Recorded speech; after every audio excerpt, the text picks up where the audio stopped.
नमस्कार शेतकरी मित्रांनो, बंधूंनो. आज 6 जून सायंकाळचे 7 वाजलेले आहेत. आपण आज रात्रीच्या होणाऱ्या ज्या काही ऍक्टिव्हिटीज आहेत त्या संदर्भातली माहिती पाहणार आहोत. त्याचबरोबर उद्या 7 तारखेला राज्यामध्ये कशा पद्धतीचं हवामान असेल त्याची माहिती पाहणार आहोत. त्यामुळे व्हिडिओ शेवटपर्यंत पहा. मित्रांनो, या उपग्रह प्रतिमाचं विश्लेषण केले असता सध्या राज्यावर देशावर WD सक्रिय आहे आणि हा मित्रांनो मध्य हिमालयाकडे पूर्वेकडे सरकत आहे. त्यामुळे राज्याच्या उत्तरेकडून वेगवेगळ्या पावसाच्या ऍक्टिव्हिटीज अगदी उत्तर महाराष्ट्रात सुद्धा जळगाव, धुळे या भागात या चालू आहेत. अकोला, अमरावती या भागात चालू आहेत. या सर्व अगदी जालन्याच्या उत्तर साईडकडे काही ऍक्टिव्हिटीज चालू आहेत. या सर्व गोष्टी मित्रांनो WD मुळे होत आहेत. आपण जर मित्रांनो खाली जर नजर टाकली दक्षिणेकडे तर मोठ्या प्रमाणावर कोस्टल लाईनला, पश्चिम कोस्टल लाईनला ढगांनी गर्दी केलेली आहे. याचा अर्थ साऊथ वेस्ट मान्सूनने मित्रांनो आपल्या तळ कोकणात सिंधुदुर्ग जिल्ह्यामध्ये एंट्री केलेली आहे. म्हणजे महाराष्ट्रात त्याची एंट्री झालेली आहे दक्षिणेकडून. पारंपरिकरित्या नेहमीच मित्रांनो साऊथ वेस्ट मान्सून हा दक्षिणेकडून आपल्या सिंधुदुर्ग जिल्ह्यातून एंट्री करतो आणि हळूहळू तो राज्याच्या उत्तरेकडे सरकतो. तिने कशा पद्धतीने प्रगती केलेली आहे त्याची माहिती आपण या ठिकाणी पाहू. या ऍक्टिव्हिटीज पहा मित्रांनो. विशेषतः आपण जर या गोल राऊंड कडे जर पाहिलं तर घाटावर पूर्ण अगदी पुण्यापर्यंत मित्रांनो ऍक्टिव्हिटीज चालू आहेत. सांगली, सातारा, कोल्हापूर वगैरे या घाटावर तर नेहमी हा भाग पावसाचाच आहे, त्यामुळे इथे काही विशेष नाही.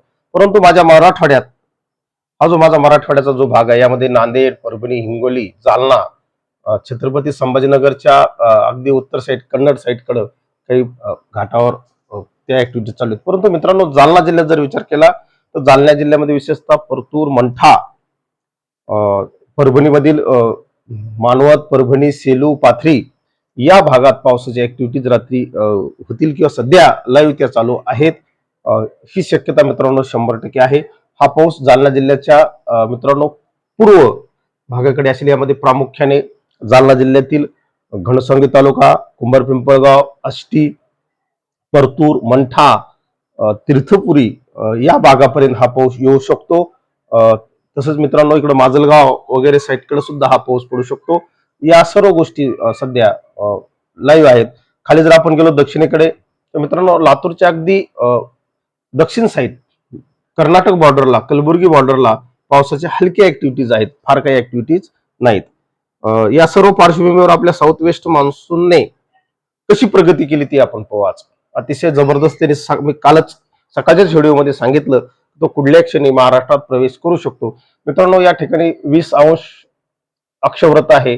जवळपास त्याने आता 28° अक्षव्रतापर्यंत आपला मार्ग केलेला. म्हणजे त्याने जवळपास मित्रांनो पूर्वेकडील जे 7 सिस्टर मधले जे दक्षिणेकडील राज्य आहेत, मणिपूर वगैरे या साईडकडे त्यांनी प्रवेश केलेला आपल्याला दिसतो.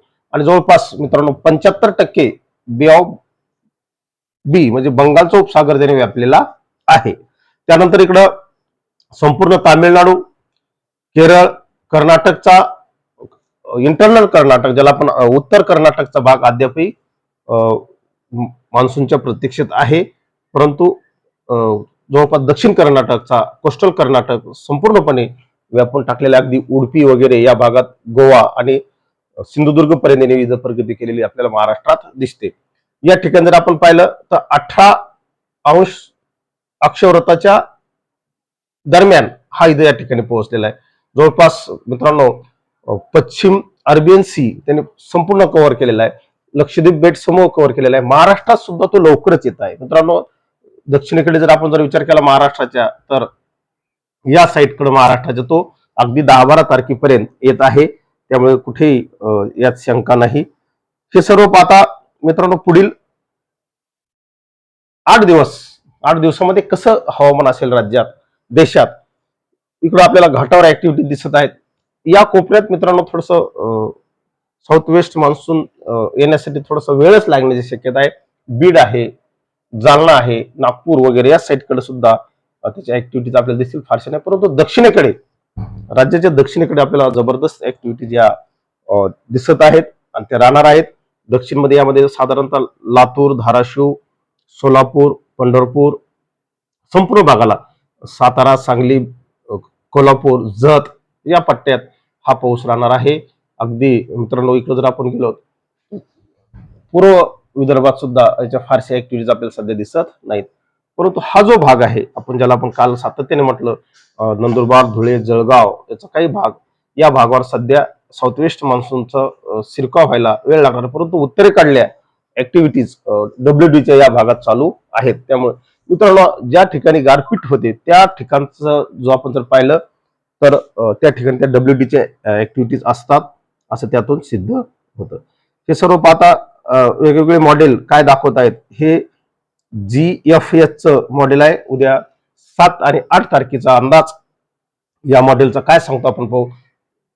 इंटरनल महाराष्ट्र म्हणजे अंतर्गत महाराष्ट्रामध्ये सुद्धा मोठ्या प्रमाणावर पावसाच्या ऍक्टिव्हिटीज या मॉडेलने दाखवलेल्या आहेत. आणि मित्रांनो यापूर्वी सुद्धा आपण सांगितलं महाराष्ट्राच्या मुंबईला पाऊस राहणार नाही, परंतु महाराष्ट्राच्या अंतर्गत भागात पावसाच्या ऍक्टिव्हिटीज होतील. या उत्तरेकडून WD मुळे होत आहेत. आणि मित्रांनो या पूर्व मोसमीच्या सर्व हालचाली आहेत. मित्रांनो या सर्व पार्श्वभूमीवर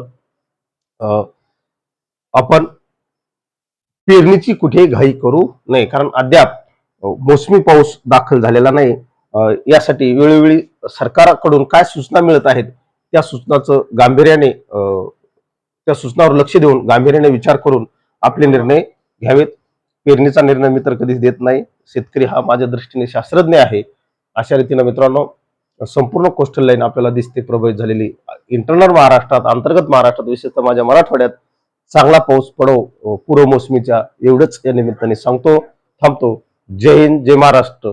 अधिक माहितीसाठी IMD सारख्या विश्वसनीय संस्थेला फॉलो करा. धन्यवाद.